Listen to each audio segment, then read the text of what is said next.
नमस्कार, मैं doctor Sulakshmi Toshniwal from SD government college Beawar. आज हम देखेंगे कि जो उद्यमिता है वो सामाजिक आर्थिक वातावरण में किस प्रकार से विकसित होती है, उन्हें किस प्रकार से अपने आप को वहाँ पे कार्य करना होता है। तो सबसे पहले हम देखेंगे कि उद्यमीय वातावरण क्या होता है। तो वातावरण के अंतर्गत हम उन सभी जो एक्सटर्नल फैक्टर्स हैं उन सबको अपन शामिल करते हैं जिससे किसी संस्था के व्यक्ति के कार्य करने की प्रणाली पर, उसकी कार्यशीलता पर, उसकी प्रभावशीलता पर प्रभाव पड़ता है। और उन सभी घटकों पर किसी संस्था का या व्यक्ति का कोई भी नियंत्रण नहीं होता है। जैसे सामाजिक परिवर्तन है, राजनीतिक परिवर्तन है, प्राकृतिक परिवर्तन है, तो वो ऐसे घटक हैं जिन पर किसी भी व्यक्ति का कोई भी कंट्रोल नहीं होता है और उसको उसके हिसाब से अपने आप को सेट करना होता है। तो इस तरह से इस वातावरण में उद्यमी वातावरण की विशेषताएं क्या हो सकती है कि उद्यमी किस तरह से इस वातावरण में कार्य करता है। तो इसकी हम सबसे पहले प्रमुख विशेषताएं देखते हैं कि जैसे जो उद्यमीय वातावरण है तो वो उद्यमी के जीवन का एक अभिन्न अंग होता है और वो जब तक उद्यमी कार्य करता है वो इसी वातावरण के मध्य रह कर के कार्य करता है। और ये जो वातावरण है ये डायनामिक भी है क्योंकि ये कभी भी स्थिर नहीं रहता है, वह सदैव गतिशील रहता है क्योंकि जो ये पारिस्थितिक घटक जो हैं या एक्सटर्नल एनवायरमेंटल जो फैक्टर्स हैं वो हमेशा परिवर्तित होते रहते हैं। तो उन्हें इन परिवर्तित घटकों के हिसाब से कार्य करना होता है। और ये जो घटक होते हैं ये बहुत व्यापक घटक होते हैं। तो इन व्यापक घटकों के आधार पर जैसे सामाजिक वातावरण है, आर्थिक वातावरण है, राजनीतिक वातावरण है, वैधानिक वातावरण है, तो इनके ऊपर उसका कोई भी कंट्रोल नहीं होता है और इन सबको अपन इस वातावरण में शामिल करते हैं।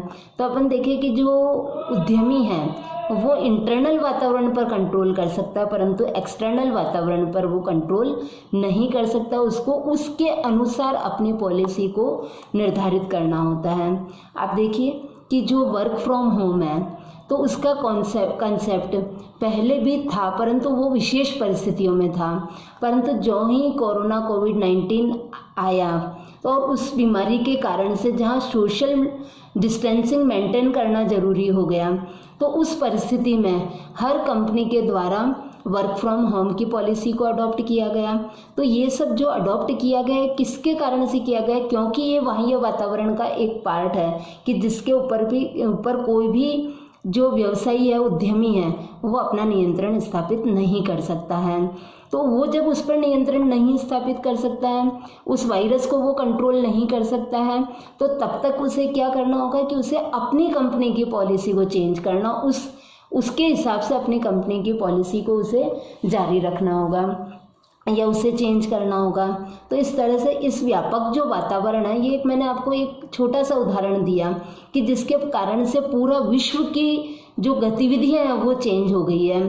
तो इसी तरह से और कई प्राकृतिक, राजनीतिक, आर्थिक, सामाजिक, टेक्नोलॉजिकल, वैधानिक, तो जो सारे वातावरण है उसके हिसाब से अपनी पॉलिसी चेंज होती रहती है। इसी तरह से जो भौगोलिक परिसीमाएं हैं, तो जो जोग्राफिकल एरिया है तो उसका भी प्रभाव पड़ता है। यदि छोटा एरिया में कार्य हो रहा है तो छोटा एरिया में कार्य होने पर जो वहाँ की लोकल जो परिस्थितियाँ हैं, जोग्राफिकल जो परिस्थितियाँ, वो उसे प्रभावित करेगी।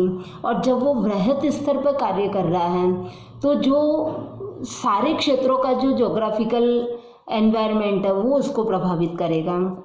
इसी तरह से हम देखते हैं कि उद्यमी को ये जो सारे घटक हैं उसको परस्पर एक दूसरे पर निर्भर होते हैं और निर्भर होकर के उन्हें सबके साथ में सामंजस्य करके चलना होता है और इसी में वो संसाधनों का विनिमय भी करता है।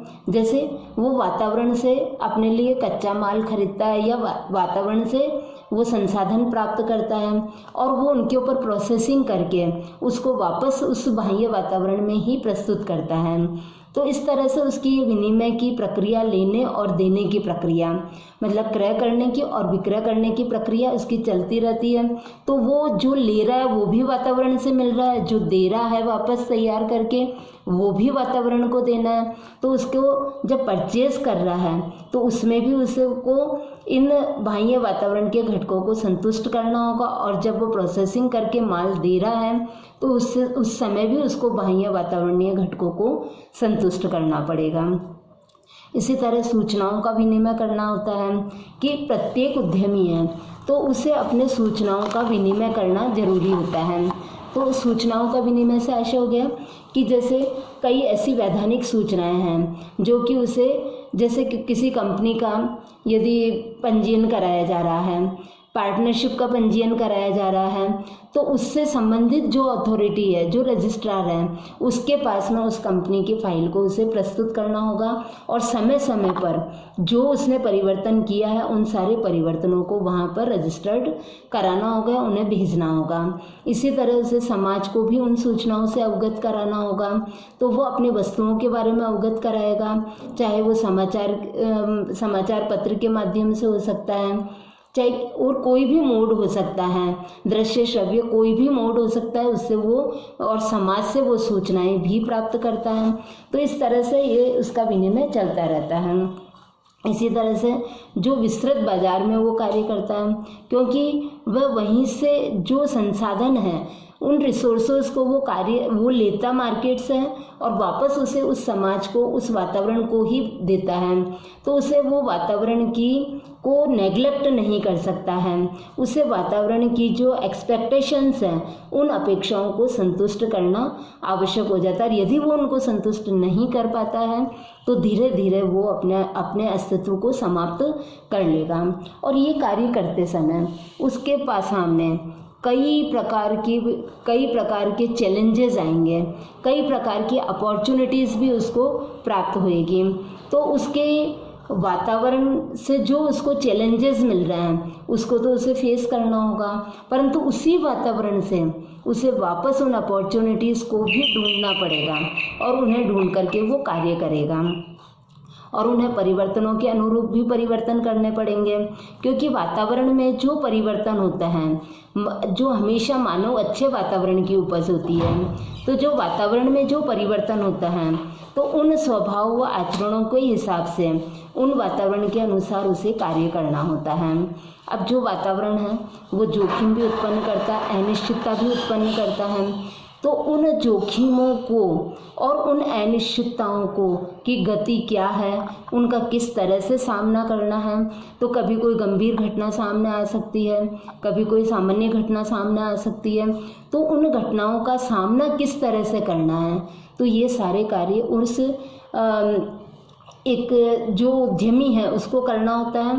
तो जितने भी ये जो सामाजिक, आर्थिक या अपन कह सकते हैं कि जो बाह्य वातावरण है, उस बाह्य वातावरण की परिस्थितियों का अध्ययन करते हुए उसे निर्धारित करना होता है कि उसे किस तरह से कार्य करना है और उसमें अपने आप को किस तरह से सर्वाइव करना है, ताकि वो भविष्य में अपने स्थान को बनाए हुए रख सकता है। Thank you.